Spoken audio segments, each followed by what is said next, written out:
નમસ્કાર મિત્રો, સ્વાગત છે તમારું અમારી ચેનલ પર એક નવા વિડીયોમાં। રાજન માત્ર 12 વર્ષનો છોકરો વારાણસીની ગલીઓમાં ઉઘાડા પગે ફરતો હતો। ભૂખ તેનો સ્થાયી મિત્ર હતો અને તેના દિમાગમાં ઘણી વખત તેના કાકા ભરતભાઈની યાદો ફરતી રહેતી હતી। ભરતભાઈ એ વ્યક્તિ હતા જેને ક્યારેય રાજનને સાચો સ્નેહ આપ્યો હતો, પરંતુ તેમના મૃત્યુ પછી રાજનનું જીવન રસ્તા ઉપર સંઘર્ષ કરતા વીતવા લાગ્યું। તે કચરામાં જમવાનું શોધતો અને એ અજાણ્યા લોકોની ઉદારતા ઉપર નિર્ભર રહેતો જે ક્યારેક તેની તરફ જોતા હતા। આવી જ હૃદયસ્પર્શી વાર્તાઓ સાંભળવા માટે ચેનલને સબસ્ક્રાઇબ જરૂરથી કરી લેજો અને જો વાર્તા ગમે તો લાઈક કરી વધુમાં વધુ શેર કરજો। એક દિવસ જ્યારે રાજન ગલીઓમાં ભટકી રહ્યો હતો ત્યારે તેની નજર એક માણસ ઉપર પડી। તે માણસ કાળા કલરનું સૂટ પહેરીને હાથમાં એક ચામડાની સુટકેસ લઈને ઉતાવળા પગે ચાલી રહ્યો હતો। તેને જોઈને લાગતું હતું કે તે ક્યાંક જવા માટે જલ્દીમાં છે। જેવો જ તે રસ્તો ક્રોસ કરી રહ્યો હતો તેના ખિસ્સામાંથી એક ચામડાનું પાકીટ પડી ગયું। રાજનની નજર તરત જ તેના ઉપર પડી। તેણે વાંકા વળીને તે પાકીટ ઉપાડ્યું જે ઘણું ભારે હતું અને ખોલીને જોયું તો તેની અંદર ઘણી બધી રૂપિયાની નોટો અને કાર્ડ હતા। એક ક્ષણ માટે રાજનની આંખો ચમકી ઉઠી। તેને તરત વિચાર આવ્યો કે આ રૂપિયાથી તે પોતાના માટે ખાવાની વસ્તુઓ અને બીજું ઘણું બધું ખરીદી શકે છે। ત્યારે જ પાછળથી એક અવાજ આવ્યો, અરે છોકરા! રાજનને તરત જ પાછળ વળીને જોયું। આ અવાજ જેનું પાકીટ પડી ગયું હતું તે જ માણસનો હતો।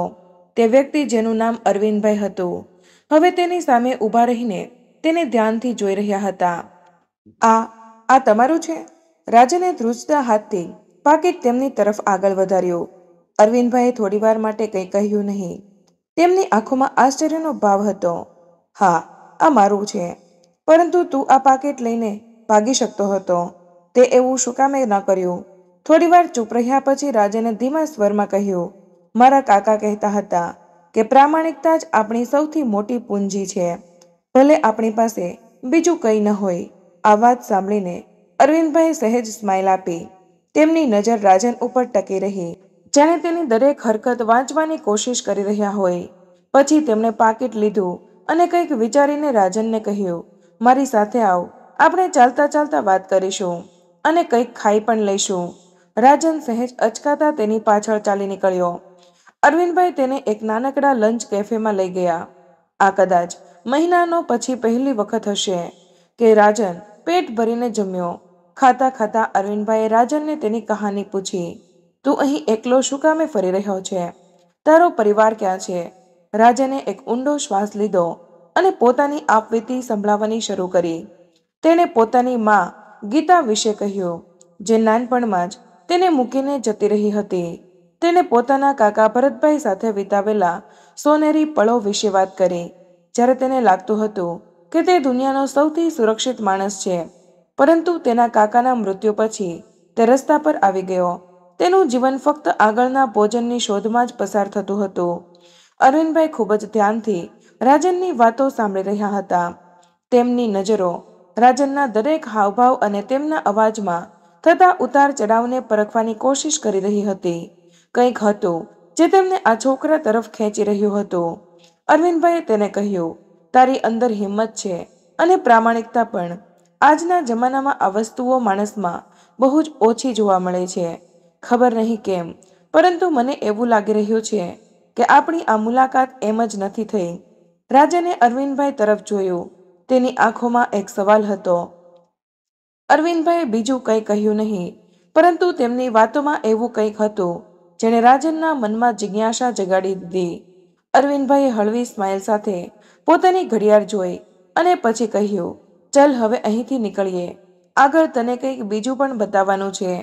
રાજન તેમની પાછળ પાછળ ચાલી નીકળ્યો, પરંતુ તેના મનમાં ઘણા બધા સવાલ હતા। શું અરવિંદભાઈ સાચે જ તેમની મદદ કરશે કે પછી આ ફક્ત કોઈ વિચિત્ર સંયોગ હતો? રાજનને પોતાની સાથે લઈને અરવિંદભાઈએ તેને પોતાના ઘર પર આવવાનો ઈશારો કર્યો। જ્યારે તેઓ ઘરે પહોંચ્યા તો રાજને જોયું કે આ એક ખૂબ જ મોટું અને ચોખ્ખું ઘર હતું, પરંતુ અંદર પ્રવેશ કરતાની સાથે જ તેણે જે અનુભવ્યું તે એક અજીબ ખાલીપણું હતું। દિવાલો સુંદર હતી, ફર્નિચર પણ વ્યવસ્થિત હતું, પરંતુ ઘરમાં જીવનનો કોઈ સંકેત હતો નહીં. રાજન, જે અત્યાર સુધી ચૂપચાપ બધું જોઈ રહ્યો હતો, આખરે બોલ્યો, તમે અહીં એકલા રહો છો? અરવિંદભાઈ થોડીવાર ચૂપ રહ્યા, પછી ઊંડો શ્વાસ લેતા જવાબ આપ્યો, હા, મારી પત્ની સંગીતા થોડા વર્ષો પહેલા ગુજરી ગઈ. અમે સંતાન માટે ઘણા પ્રયત્નો કર્યા હતા, પરંતુ અમારો પરિવાર પૂરો ન થઈ શક્યો. તેના ગયા પછીથી મારી જિંદગી બસ આવી જ છે, શાંતિ અને ખાલી.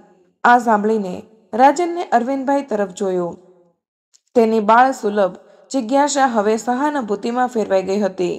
તે જાણતો હતો કે એકલતાની પીડા શું હોય છે. તેણે ધીરેથી પૂછ્યું, શું તમને ક્યારેય એવું લાગ્યું કે સંગીતાબેન તમને જોઈ રહ્યા હોય? અરવિંદભાઈ ચોંકીને તેની તરફ જોવા લાગ્યા. આ સવાલ તેમની આશાથી પરે હતો. તેઓ વિચારમાં પડી ગયા. થોડીવાર પછી તેમણે માથું હલાવીને કહ્યું, કદાચ. ક્યારેક એવું લાગે છે કે સંગીતા હજુ પણ અહીં જ છે, મને રાહ દેખાડવા માટે. બંનેની વચ્ચે થોડીવાર માટે શાંતિ જળવાઈ રહી. આ શાંતિ અસહજ ન હતી, પરંતુ એવી હતી જાણે બે અજાણ્યા લોકો એકબીજાનું દુઃખ સમજવા લાગ્યા હોય. થોડીવાર પછી અરવિંદભાઈએ રાજનને પૂછ્યું, શું તે ક્યારે તારી મમ્મી પાસે પાછા જવાનું વિચાર્યું છે? આ સાંભળીને રાજનની આંખોમાં અચાનક જ કઠોરતા આવી ગઈ. તે થોડાક જ ગુસ્સા અને પીડાની સાથે બોલ્યો, ના, તેણે મને મારા કાકા પાસે મૂકી દીધો હતો. રૂપિયા માટે તેણે મને વેચી નાખ્યો હતો, એટલે તેના પ્રત્યે હું કંઈ મહેસૂસ નથી કરતો. અરવિંદભાઈએ તેના અવાજમાં છુપાયેલા દર્દને અનુભવ્યું. તેઓ જાણતા હતા કે આ નાનકડા છોકરાએ પોતાની ઉંમર કરતાં ક્યાંય વધારે જોયું અને સહન કર્યું છે. તે રાત્રે જ્યારે રાજન સોફા ઉપર સૂતો હતો, અરવિંદભાઈ પોતાના રૂમમાં બેચેન હતા. તેમના મનમાં રાજનની વાતો ફરી રહી હતી. તેઓ વિચારી રહ્યા હતા કે તેમની અને આ છોકરાની રાહ આખરે કઈ રીતે ટકરાઈ. તેઓ જેવા જ ગાઢ નિંદ્રામાં ગયા, તેમને એક સપનું આવ્યું. સપનામાં તેણે સંગીતાબેનને જોયા. તે બિલકુલ પહેલા જેવા જ લાગી રહ્યા હતા, એકદમ શાંત, સૌમ્ય અને હસતા ચહેરાવાળા. અરવિંદ, સંગીતાબેન બોલ્યા. તેમના અવાજમાં એક અજીબ ગરમાવો હતો. આ છોકરાને તમારી મદદની જરૂર છે, અને કદાચ તમને પણ તેની જરૂર છે. તેને તમારા જીવનમાં આવવા દો. આ બધું એમ જ નથી થયું. અરવિંદભાઈ અચાનક જાગી ગયા. તેમનું હૃદય જોરથી ધબકી રહ્યું હતું. તેઓ થોડીવાર માટે છત તરફ જોતા રહ્યા, જાણે જવાબ શોધવાની કોશિશ કરી રહ્યા હોય. શું સાચે જ આ સપનું એક સંકેત હતો? રાજનને તેમના જીવનમાં કોઈ ઉદ્દેશ્ય આપવા માટે મોકલવામાં આવ્યો હતો. સવારે જ્યારે રાજન ઉઠ્યો તો અરવિંદભાઈ પહેલાથી જ તૈયાર હતા. તેમણે રાજનને કહ્યું, તૈયાર થઈ જજે, આજે હું તને ક્યાંક લઈ જઈશ. એટલે રાજને સવાલ કર્યો, ક્યાં? પરંતુ અરવિંદભાઈને કંઈ જવાબ આપ્યો નહીં. તેઓ એક ટેક્સીમાં બેસીને શહેરની એક મોટી હોસ્પિટલમાં પહોંચ્યા. અરવિંદભાઈએ રાજનને અંદર લઈ જતા કહ્યું કે આ જગ્યા મારી બીજી જિંદગી છે. હું અહીં કામ કરું છું. હોસ્પિટલની અંદર હલચલ, ડોક્ટરો અને નર્સોની તેજીથી ચાલતી ગતિવિધિઓ અને દર્દીઓની દેખભાળ કરતા લોકોની દ્રઢતા જોઈને રાજન મંત્રમુગ્ધ હતો. તે દરેક ખૂણાને ખૂબ જ ઉત્સુકતાથી જોઈ રહ્યો હતો. તેણે અરવિંદભાઈને પૂછ્યું, તમે અહીં શું કરો છો? એટલે અરવિંદભાઈએ ગર્વથી કહ્યું કે હું એક ડોક્ટર છું. અહીં લોકોની જિંદગી બદલાય છે અને ક્યારેક તેમને બચાવવામાં પણ આવે છે. રાજને ચારે તરફ જોયું અને પછી ધીમેથી બોલ્યો, અહીંના લોકો મહત્વપૂર્ણ લાગે છે. તેઓ કંઈક એવું કરી રહ્યા છે જે બીજાની જિંદગી બદલી નાખે છે. અરવિંદભાઈ સહેજ મુસ્કરાઈને બોલ્યા, કદાચ તું પણ ક્યાંક એક દિવસ આવું કંઈક કરી શકે. તેમની આ વાત સાંભળીને રાજન કંઈક વિચારવા લાગ્યો. અરવિંદભાઈએ આ જોયું, પરંતુ આગળ બીજું કંઈ કહ્યું નહીં. તે દિવસે હોસ્પિટલમાં વિતાવેલા સમયે રાજનના મનમાં કંઈક નવું જગાડી દીધું. પરંતુ અરવિંદભાઈના મનમાં હજી ઘણા બધા સવાલો હતા. રાજનના ભૂતકાળમાં કંઈક એવો રાજ છુપાયેલો હતો જેને જાણવાની તેમને જરૂરત મહેસૂસ થઈ રહી હતી. ઘરે પાછા ફરતી વખતે અરવિંદભાઈએ કહ્યું, રાજન, તારી અંદર કંઈક ખાસ છે. તારી પ્રામાણિકતા, તારું સાહસ, આ બધું મને વિચારવા ઉપર મજબૂર કરી રહ્યો છે. પરંતુ મારે તારા વિશે હજુ વધારે જાણવું છે. તારા કાકા ભરતભાઈ સિવાય બીજું કોઈ છે જે તને યાદ આવે છે? રાજન થોડીવાર ચૂપ રહ્યો, પછી માથું નમાવીને કહ્યું કે ના, બસ એક કાકા જ હતા, એ જ મારું સર્વસ્વ હતા. અરવિંદભાઈએ તેની વાતોમાં છુપાયેલા દર્દને અનુભવ્યો. તેમણે નક્કી કરી લીધું કે તેઓ રાજનની મદદ કરશે, પરંતુ આ સફર સરળ ન હતું થવાનું. રાજન અને અરવિંદભાઈ વચ્ચેના સંબંધો થોડાક જ અઠવાડિયામાં ગાઢ થઈ ગયા હતા. બંનેના જીવનમાં એક નવી દિશા આવી રહી હતી.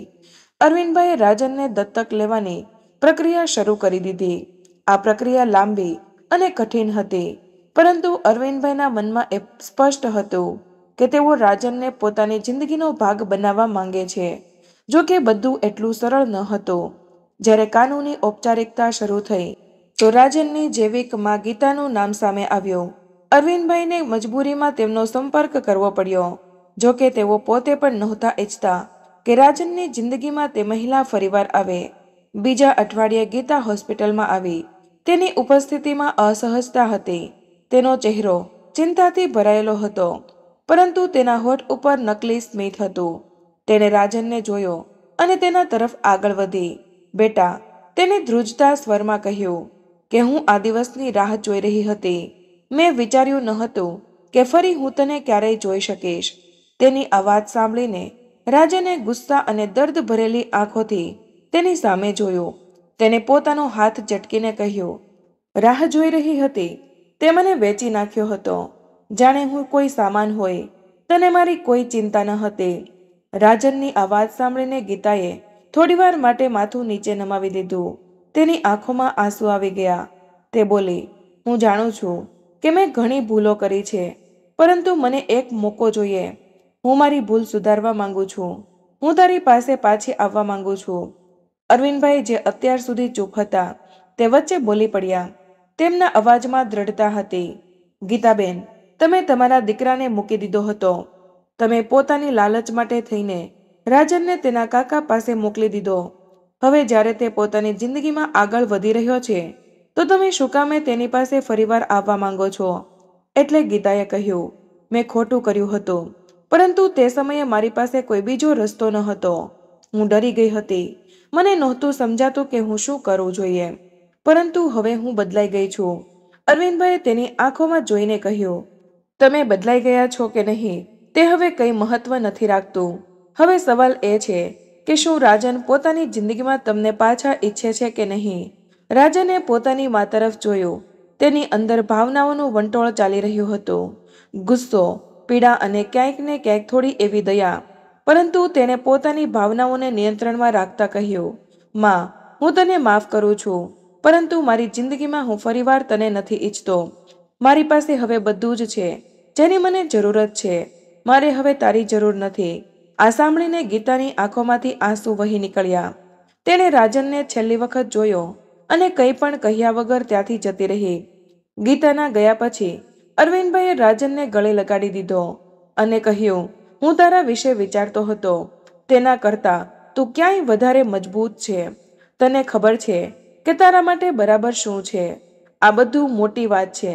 એ રાત્રે અરવિંદભાઈએ મનમાં તેમની પત્નીની વાતોને યાદ કરી અને મનમાં ને મનમાં બોલ્યા, તું સાચું કહેતી હતી સંગીતા. આ છોકરાને મારી જરૂર છે, અને સાચું કહું તો મારે પણ તેની જરૂર છે. થોડા મહિના પછી રાજનને દત્તક લેવાની પ્રક્રિયા પૂરી થઈ ગઈ. રાજન હવે કાયદાકીય રીતે અરવિંદભાઈનો દીકરો બની ગયો હતો. આ ફક્ત એક કાગળનો ટુકડો ન હતો, પરંતુ એક એવા સંબંધની શરૂઆત હતી જે વિશ્વાસ અને પ્રેમ ઉપર આધારિત હતો. અરવિંદભાઈ અને રાજને એક સાથે નવી જિંદગીની શરૂઆત કરી. રાજને ધીરે ધીરે પોતાના અતીતને ભૂલવાનું શરૂ કરી દીધું. ગીતાની છાયા તેના જીવનમાંથી પૂરી રીતે ભૂસાઈ ગઈ હતી. અરવિંદભાઈએ પોતાની પત્ની સંગીતાને કરેલો વાયદો પૂરો કર્યો. તેમણે રાજનને એ જિંદગી આપી જે હંમેશાથી તે ઈચ્છતો હતો, પ્રેમ, સન્માન અને એક પરિવાર.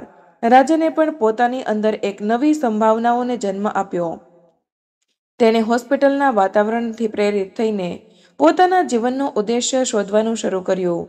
હવે તે ફક્ત પોતાની જિંદગી જ નહોતો જીવી રહ્યો, પરંતુ બીજાની જિંદગીમાં પણ રોશની લઈ આવવાનું સપનું જોઈ રહ્યો હતો. તો મિત્રો, આજની આ વાર્તા તમને જરા પણ ગમી હોય તો વિડીયોને લાઇક અને તમારા મિત્રો સાથે શેર કરજો. ચેનલ પર પહેલીવાર આવ્યા હોય તો ચેનલને સબસ્ક્રાઇબ કરવાનું ભૂલશો નહીં. મળીએ એક નવી જ વાર્તા સાથે. ત્યાં સુધી બધા જ મિત્રો સ્વસ્થ રહો, મસ્ત રહો, સુરક્ષિત રહો. ધન્યવાદ.